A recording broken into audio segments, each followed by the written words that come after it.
Hello and welcome to PitchZone. It's Thursday, my favorite day, because I'm here with Nathan. Nathan, how are ya? I'm doing well, thanks. Good to see you again, and I'm so happy to have this new cat you bring in on the show today. Oh, we already had a great conversation over here. And he's not just in our green room, he's in our comment section here as well. Jan, great to see you there. And welcome to everybody who is watching us right now. If you want to introduce yourself quickly in the comments, that would be absolutely great. And whenever we start a program, whenever we start a live event, a training, whatever it is, people are pretty fond of doing these kind of icebreakers, right? Now, Nathan, do you like icebreakers, the traditional kind of icebreakers? Well, I don't like the traditional kind of icebreakers that you see people Mhm. using all of the time, but I do like and have always liked icebreakers until All today right. when All I learned a right. new term. Exactly. Icebreakers, they are so passé, they are so last generation. And hello, very quickly, Rick, and also Tatiana. Tatiana, so great to see you here. Yeah, so icebreakers, there is a better way. There is a way better way. And our guest today, Jan Keck, he is the ice melter. He shows us how it can be done. But not just that, he's going to show us how we can create really deep connections in our meetings, whether they're online or whether they are in real life. Jan, welcome to the show. How are you? Hello, Nathan. Hello, Claudio. I am really good. As I told you just before we started recording, I just came back from a networking event where there was, guess, no icebreaker, and no icebreaker is also not good. So we'll talk about that today. Very good, very good. So, Jan, you are a person that makes a living by helping other people connect with others. How did you get to do that? It's more of a need that I had myself. If you hear me speak in English, you might hear a faint accent. I actually grew up in Germany. I've lived in Canada for 14 years and then just moved back to Germany again. And now people say I have a Canadian accent when I speak German, which is just like it's kind of all fused together. People will not really be able to tell where I'm from. But the thing is, I've moved now countries twice. And the first time when I moved to Canada, I didn't know a single person and had to really build my social circle from scratch. And what I thought would be the best way to do this is go to networking events and any place where there's a bunch of people in a room with the purpose of, hey, let's get to know each other.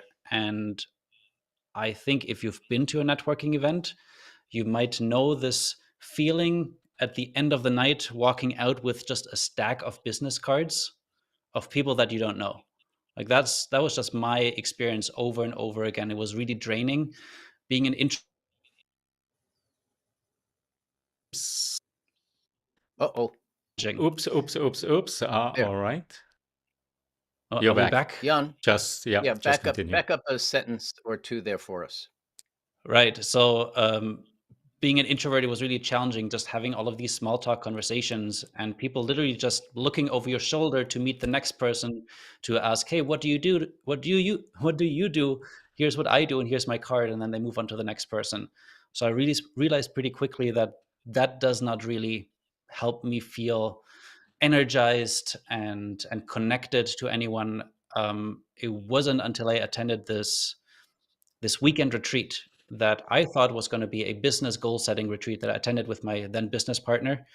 And we very quickly realized that it was not about setting business goals, but personal goals. And we had to analyze all the different areas of our life and our relationships, and like work was part of it, but so were all the other parts that makes us human. And we had to set goals, and in the process, we had to be really vulnerable and sharing like where do we rank ourselves right now.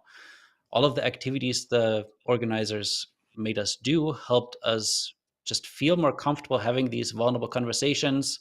We also climbed this high rope structure in January in Canada.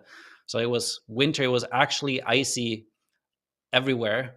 The ice was not broken yet. We kind of held each other up, and by the end, on the last day, I looked around the room, and to me, this has now become almost like a moment of a spiritual experience, because I didn't see anything, but I felt the energy vibrating out of people's bodies.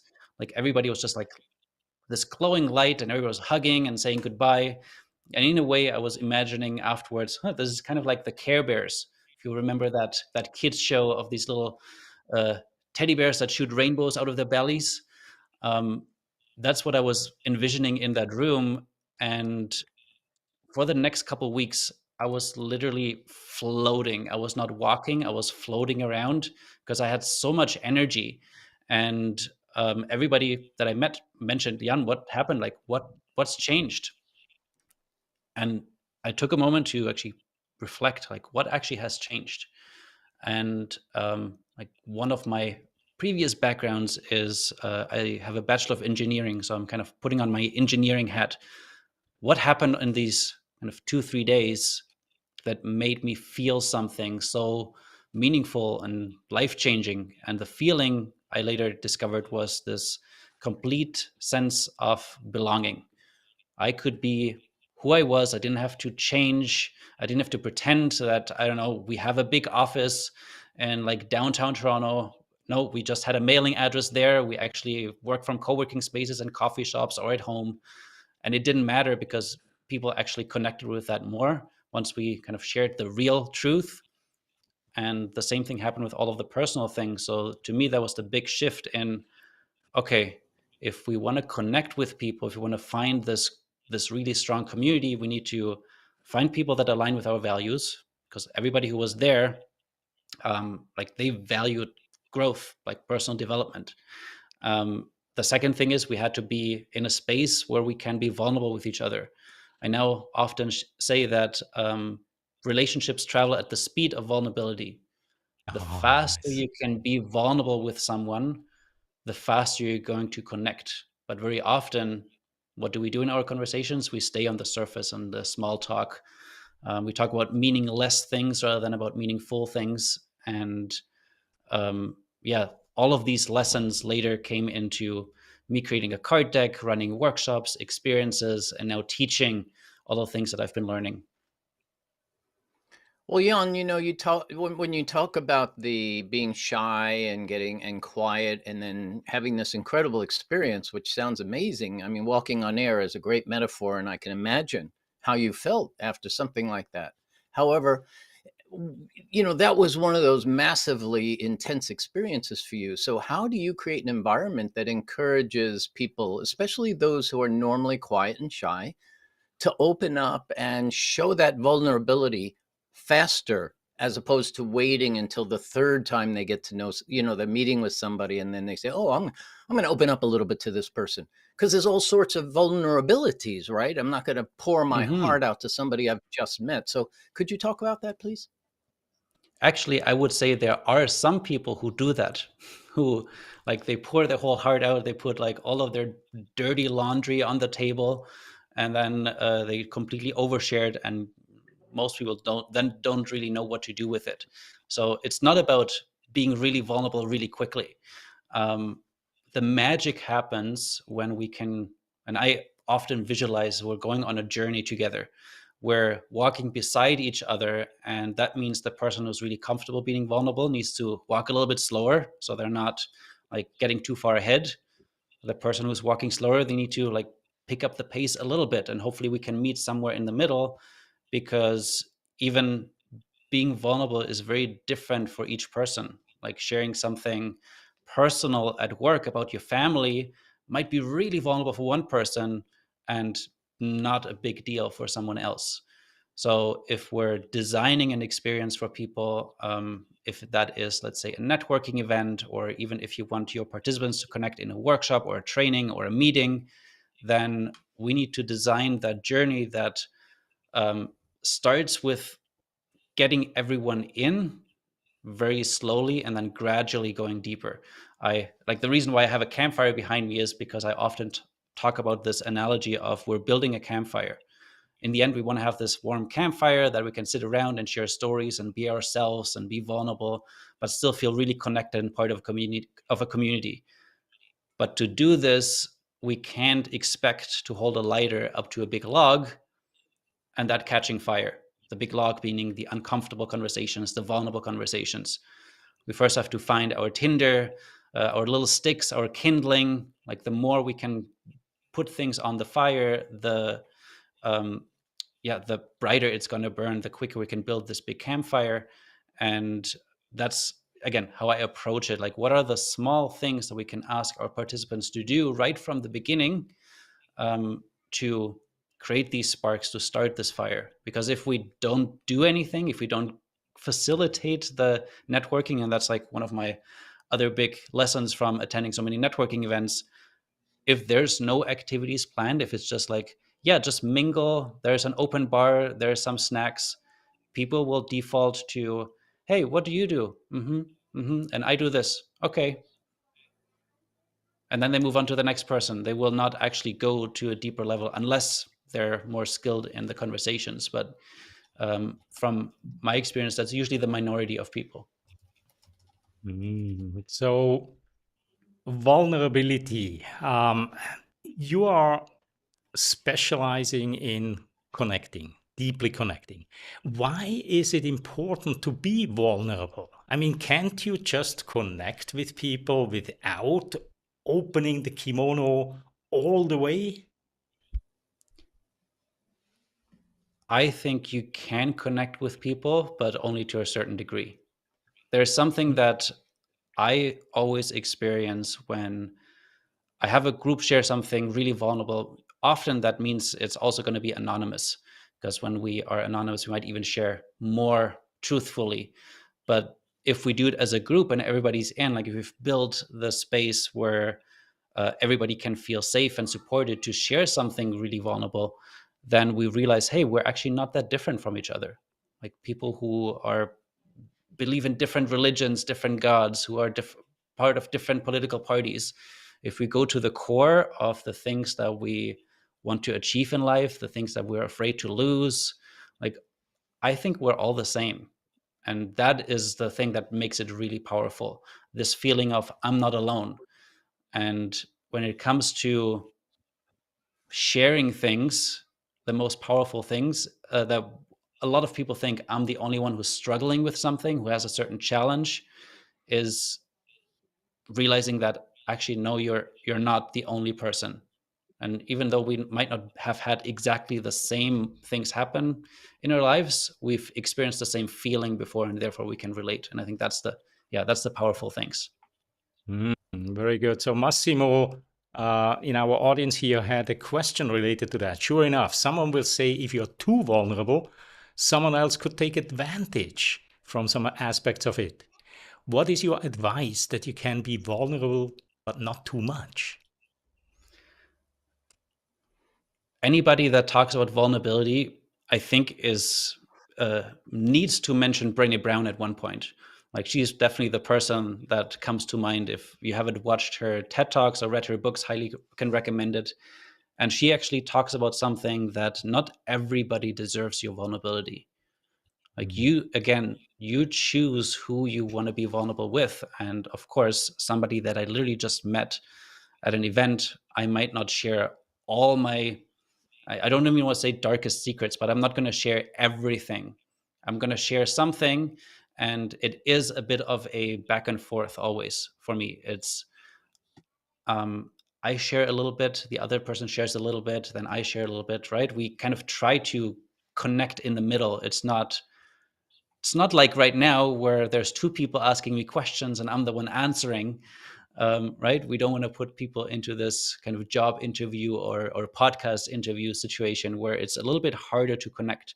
And there is some research behind that I know I can bring up at any point, that talks about what actually creates this. The research was done on interpersonal closeness.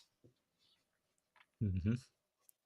That's fascinating research, Jan. In fact, that begs the question that when you're working with teams of people in corporate settings or startup settings, and I've been doing this now 15 years, plus I had a whole corporate career, I've never met a leader that spent time on en- engagement and building trust. It was sort of just this fluffy thing that sort of happened by accident. So when you're working with teams, how do you help them quickly or slowly get into the more engaging and trustful feelings in your workshops? Do you have a couple of things you can share with our audience? Yes, and before I share how to do it, let me tell you how to not do it. Because we did talk Okay. about icebreakers earlier. And I think the way to not build trust quickly is to start a session with, hey, everyone, we're going to do a quick little icebreaker before we get into the Oh, content or the agenda. Because number one, just mentioning the word icebreaker already sends chills down some people's spines. It makes people cringe. They get awkward. They're like, oh, I've probably because they've had a bad experience with an icebreaker that wasn't facilitated well, or asked them to share something that they weren't ready to share, or it just made them be the center of attention and do something silly that was completely yeah. unrelated to the content of the session. So if we do all of the opposite things of that, the way I now think about not breaking the ice, but melting the ice, it's number one, a process that takes time. It's not going to be just one activity and then we're done. Then we have this trust and psychological safety. We have to do several little things. And if you're doing it really well, your participants won't even notice that it's happening. I have a workshop that is called Let's Melt the Ice that I've ran a couple of times for different communities. And in there, I I talk about all of these concepts.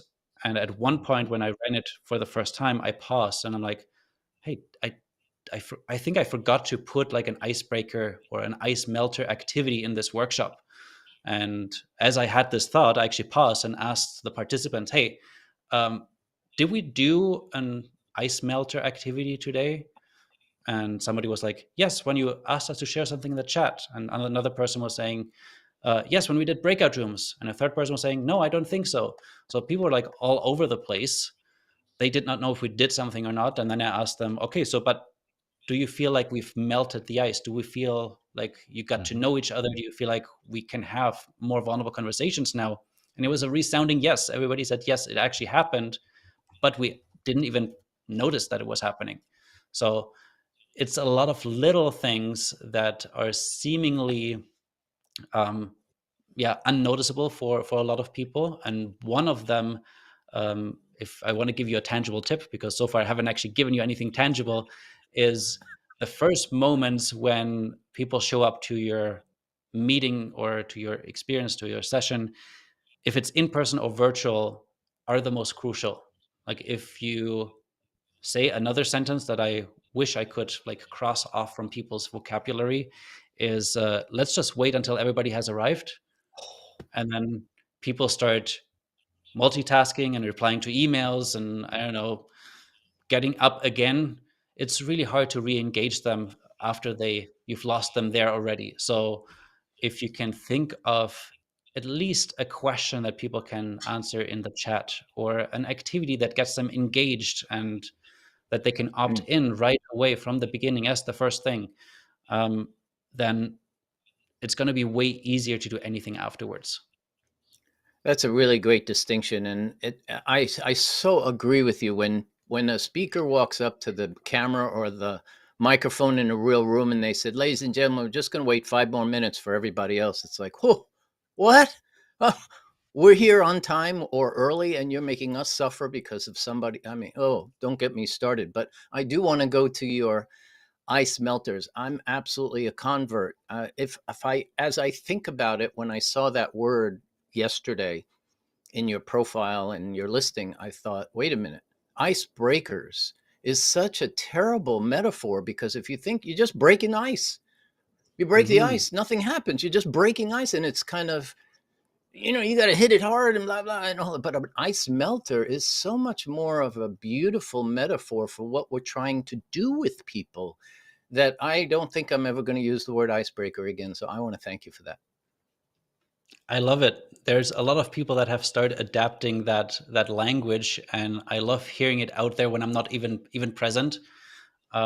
Because to me, it is like I describe it's like building a campfire, and to me, it's the fire that melts the ice. It is a process again that takes time, that is very subtle and slow, and the breaking of the ice to me just sounds painful. Exactly. Exactly. Yep. So, speaking of practical tips, Rick had a question here. I run virtual networking events. What are your suggestions for coming up with ice melters to help people make deeper connections? Do you have some examples that you can share with us? Yeah, I'm actually going to ask you if you'd be open to try something here with me, and we'll stay in our like 3 screens next to each other. And I hope that you have some objects around you, because and Claudio might know this activity because we just did it at a session last week. But this is one of my favorite ways to just gradually warm up when I'm working with a group virtually. It also is an exercise that helps you deal with anxiety. So I'm like, on one hand, I'm teaching you something that you can use when you're like having a panic attack, and on the other hand, we're gonna connect with each other a little bit more. And it works for like smaller groups. I would say 3 might be just the minimum. With 2 people, I'm not sure if it will work. But I've done this activity with up to like 30 or 40 or 50 people on Zoom, as long as you can see most of the people. And I know, because this question is probably going to come, what if people don't have their cameras on?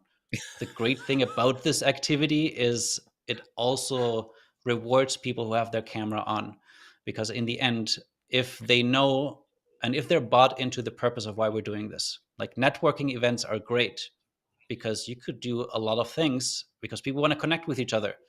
And you're like, well, if you want to connect with each other, if you can't see the other person, it's like a person at an in-person event walking around with a paper bag over their head. It's really hard to connect with that person. You can't see their facial expressions, you can't see their gestures, but once you do, you'll find a different level of connection very quickly. So the activity is called 5 Senses Countdown. And we're actually going to go through the 5 senses. And anybody who's in the chat, you're welcome to join as well. And you can use the chat to kind of give us feedback of what you can find. So it starts with 5 things that you can see. So just take a moment, look around your space, count 5 things that you can see, and then pick up one of those things and hold it up to the camera.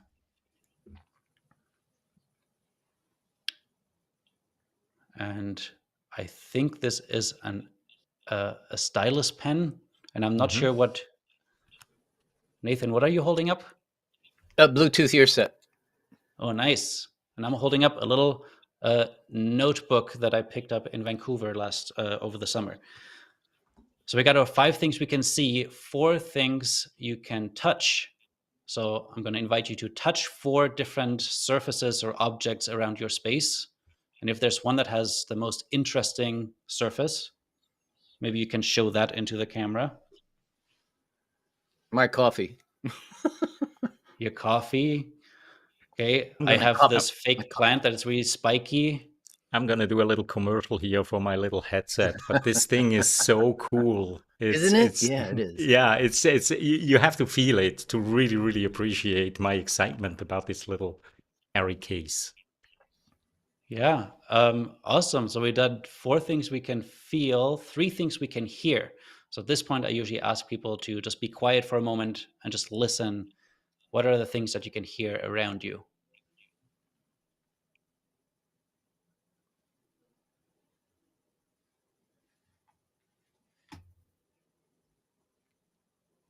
And I'm going to ask us 3 to maybe share it out loud. If you are watching this, you're welcome to share in the chat. If you're holding up, if you found objects with interesting textures, or if you're hearing something that is not us talking, type that into the chat too. Claudia, what do you hear around your space? I do hear an air conditioner right behind me and my own breathing. And then there's a ceiling fan in front of me. I can hear those 3 things. What about you, Nathan? I heard the birds outside, which reminded me I didn't have my blackout curtains down, which put a big messy sunshine on my green screen, messing up my my background. And then I also hear the fan in my computer. It kicked up a little bit there. And then I hear my breathing as well. Nice. And I heard a plane that I thought it was a plane that's going by, but now it's still here. So I think it's a lawnmower. Couldn't really tell what it is. I also heard my son in the other room. Yep. And yeah, like fans that are blowing in with like the computer gear and things. Great. We got our 3 things. The last 2 senses, smell. If you have anything around you that smells nice or smells interesting, coffee is a really good one. I have a bag of pretzels. Oh, that I probably should keep in that drawer. Making me envious. And then you're already doing it. You're already taking a sip of whatever you have around you, which at that point I usually remind people, make sure you stay hydrated. You have some snacks around, right? It's good to keep the energy up when you're in a session that takes a little bit longer. And that concludes that 5 senses countdown. And before I tell you why I like it, what did you notice? I noticed that we were doing something without questioning why we were doing it, aside from the fact that this is a laboratory situation. But if you had done that to me in the beginning of a real meeting, I would have played along and I would not have questioned why you were asking me to do this. I would hope there would be a conclusion at the end or a point you'd make about it. But it felt to me very much like it was honest, authentic, and real without feeling gimmicky. So I feel very good about it. Nice. Thank you for that. And hopefully I would tell you the purpose of the activity, because I think that's the other, like if you're planning to use this, and again, I took the example of a virtual networking event. The purpose is we want to get to know each other. And the tricky thing is with any activities, if the participants don't know, if they aren't clear on the purpose, they might not play along as nicely as you just did. They might just go like, no, I'm not going to do it. Or they might even get up and leave. So do you tell them the purpose first or after? If I have a group that I'm not sure how they're going to react, I will tell them a purpose always before. If it's a group I've worked with before, or I know they're open to experimenting and like experiencing things first and then getting the reason afterwards, then I would sometimes not say it before, because there is a magic that happens when people just are in an experience and then it makes sense afterwards. And I would say that, like, to add one more layer to this, you can share the purpose without revealing the takeaway, the message that you want people to get from something. Wow. Powerful stuff. Really powerful. Yeah. Let me bring. I'm just seeing some comments here that I wanted to mention, like what Kevin is saying. It makes you present, right? Yes. I brought that one up as well. Yep. Makes you present, and then also Kevin's comment here about it gets to know somebody's environment, right? And so again, I think that's something that, it just connects us at the deeper level. There was a question. Can I just please throw in one more sentence or thought on this?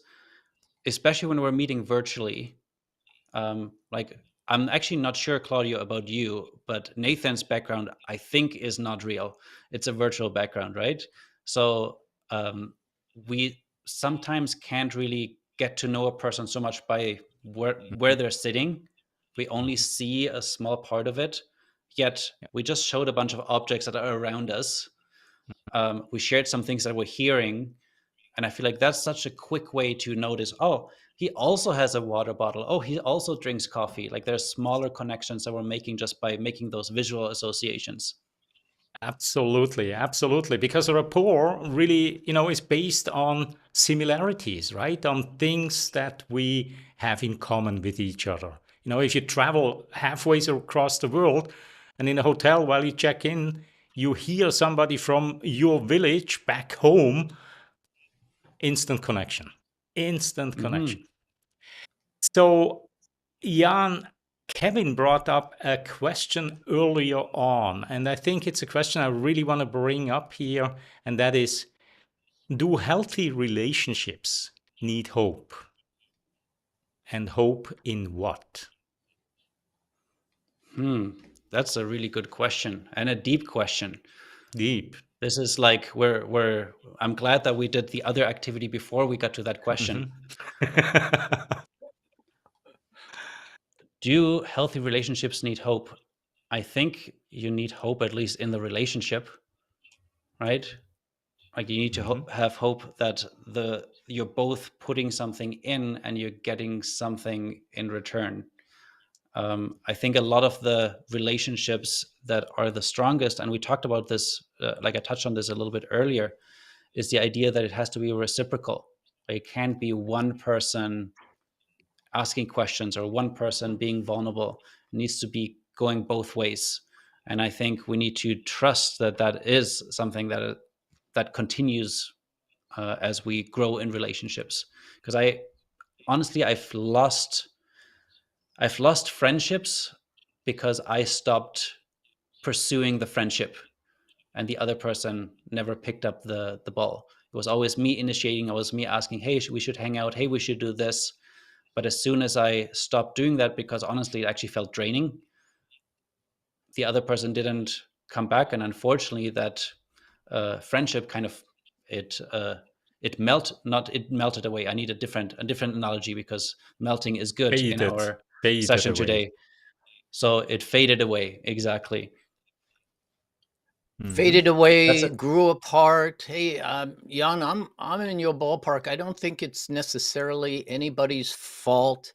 I don't think you should blame yourself. I'm not a therapist, but I've been through the same thing. You give, you call, you email, you send things, and then you stop for a week or two or a month or two, and you realize, wait a minute, this relationship's a little unbalanced. I know that's a little off topic here, but I mean, it's the same thing when you're presenting and working with an audience and whatnot. It's not about you, it's about them, right? So yeah, don't get me started. Okay, so I'm real curious about your ice melters book that you're thinking about here, and I really want to have you just chat with us a little bit about, what's the process been for you writing a book? Is this your first book? Is it your ninth book? And tell us a little bit about the process, because I know that our audience, there's many people who want to write a book, are writing a book, or have written a book. So I think you can identify with all of us. Well, for the people who have written a book, I'm looking at you to give me some advice, because this is my first book. I also never would have called myself a writer or an author. Like, writing essays in school was actually my least favorite thing to do.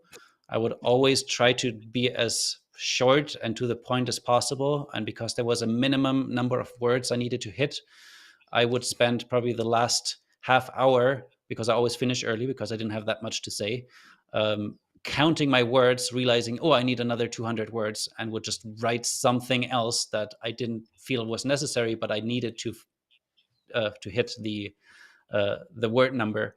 But this process of writing the book, because I said I don't like to write in a silo, I don't like to write in secret, I decided to tell everyone that I'm planning to write a book before I wrote the first sentence, and said, okay, I want you to hold me accountable to this. And what I'm going to be doing is every Monday, I'm going to send out an email with content from the book that I'm going to write on that Monday. I'm going to put 2 hours every Monday morning in my calendar. And at the end of those 2 hours, the email needs to go out.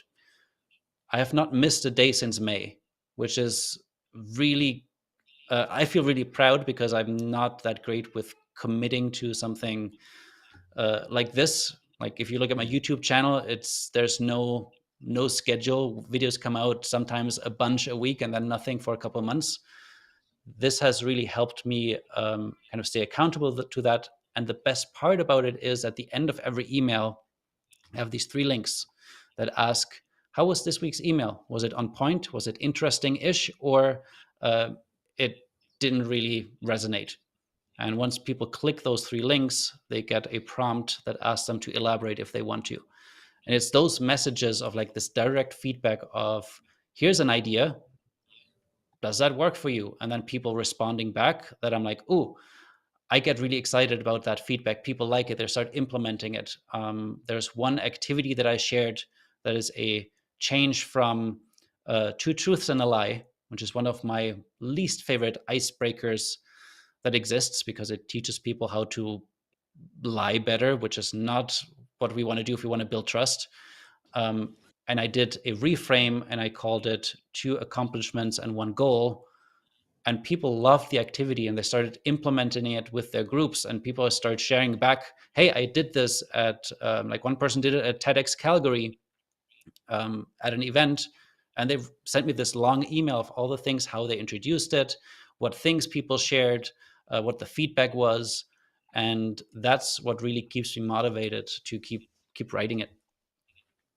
Yeah, and that was a beautiful reframe on the 2 truths and a lie. I never really looked at it like that before, and I've been in at least a dozen situations where the facilitator did that improv game with us, and it even feels awkward when you're lying about something and when somebody else in the room is lying. I mean, it's like you've just brought up a distinction that I wished I knew a long time ago. I love the 2 accomplishments and 1 goal. You better be careful. You better either trademark or copyright a bunch of this stuff so that, well, I'll give you the full credit for this when I use it, if you don't mind. I want people to go out and use those ideas. Like, if you start calling your activities ice melters, do it. If you can give me credit, that's great. If not, at least if it has an impact on the people who are there in your session, then that's the biggest gift you can give me. Because the reason why I started teaching a lot of these things, like before I was running events to help adults make more meaningful friendships in Toronto once a month, where sometimes we would rent a fire pit. We would sit around a real fire in the winter. That's how the LED campfires got started. I realized I can only impact so many people. Like, I don't know, 20, 30, 40 people a month. Or I could share this with other people who already have communities of maybe like hundreds of people that meet once a week. Then the impact will be so much bigger. So I very quickly realized number one, I love teaching. I love sharing knowledge. So the more people are on my ice melters team, or like Claudio, he's part of the Spark Squad, which helps me spark these ideas as I'm turning the book into a self-guided course, with, again, a live cohort of people that give me direct feedback for the ideas. The more people are on in that group, in that community, the more impact it will create. Count me in. This is actually really, really brilliant, right? Because I've never seen anybody approaching writing a book from the same angle, right? I mean, you have this Spark Squad, right? And it's a training program. I'm getting tons of value out of it. I'm paying money for it to give you feedback for your book. Brilliant. Seriously, brilliant. I love it because I do get value out of it, and I feel a certain level of pride that, hey, I'm helping this man with his book. If I have, I'm gonna read the book and I go like, oh yeah, I remember that from the course and this from the course. So absolutely brilliant. There will be a lot of names at the front of the book, and yours will be in it. I bet. We are having such an engaging conversation here. I'm losing track of time. We don't have so much time anymore. I want to bring up a question that Tatiana asked, and that is, for those of us that love and practice engaging in meaningful activities already, do you have a next level thing for us to try with our audiences? And then also, if you can briefly share about your card deck. She's curious. Thank you for the question, Tatiana. I'll quickly show you the cards, and then I will share one of my favorite activities that is kind of like the end activity. I mentioned one example earlier, but the cards are they're called Ask Deep Questions cards. There's 3 different levels, kind of like building the campfire. You have to go through different levels in conversations. Each card has a question on the back, but they start with curious, then brave, and then vulnerable questions at the end. And the idea is that they facilitate a conversation, if it is for people who don't know each other or for people who already know each other, by making it easier to have these conversations. Because I realized very early on, although I love having like deep conversations, would I ever ask this to one of my friends? What courageous conversation have you been avoiding? Already just bringing up that topic makes me feel a little bit like I have to be very vulnerable to even ask the question. If then they react in a way where they're like, why would you ask that? I don't want to talk about this. Then I'm the one who's to blame. But if you pick it from a card, then the card is to blame. And although I was the one who created it, uh, still a lot less pressure. So I started realizing that it was much easier to connect with people if there is a prompt. That's why if you're facilitating, if you're leading groups, if you give the prompts, people will share much more openly with each other than if you just let them figure it out on their own. Activity to kind of next level. For me, one of my favorite things to do with groups is the kind of anonymous sharing. In person, I would find a question that gets to the core of like who we are as humans. That is something that we might not want to share with people, but then as we all share them anonymously, we realize, hey, I'm not the only one. And to do this, if we're in person, have people write something down on a piece of paper, crumble it up, we all throw it around the room, we mix it around. You pick up a random piece of paper and we start reading them out. And some of those questions I've done is, what's something you worry about the most in your life right now? In a organizational context, I've asked people, what's one thing you wish more people would tell you at work? Or what's one thing you would like to tell others, but you haven't felt the courage to yet? Could also be that question that I just held up. What's a courageous conversation you've been avoiding? And just by sharing something like that and then reading it out, you don't need to facilitate much. You just need to make sure that people are ready for something like that. So you have to melt the ice beforehand. Like there can't be any ice left once you start this.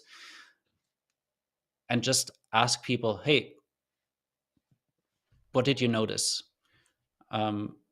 Is there anything that you would like to tell to the person whose paper you read out? Is there a theme that we're realizing here? Is there something, all of the things that we shared have in common? And it's always really beautiful once those kind of debrief moments come in, because the activity itself is powerful. Just hear your own thing read out by someone else and realize, hey, there's more people like me around here. But then hearing actual commentary on that, that's where I think really long-lasting memories get created. Wow, wow, wow. Jan, you are such an interesting, fascinating person. And I have, as always, when I listen to you, gained a lot. I know our viewers here live have as well. And I trust anybody who's watching this on replay gets something out of this to make your next meeting more engaging, warmer, and as a result, walk out with deeper connections. With that, I want to also thank you, Nathan. As always, great, My engaging conversation. And thank you to everybody who watched us here live and everybody who watched on replay. If you liked this, consider to subscribe to this channel, like the video. And with that, I wish you all a wonderful morning, afternoon, evening, wherever you are in the world. And we shall see each other again next week.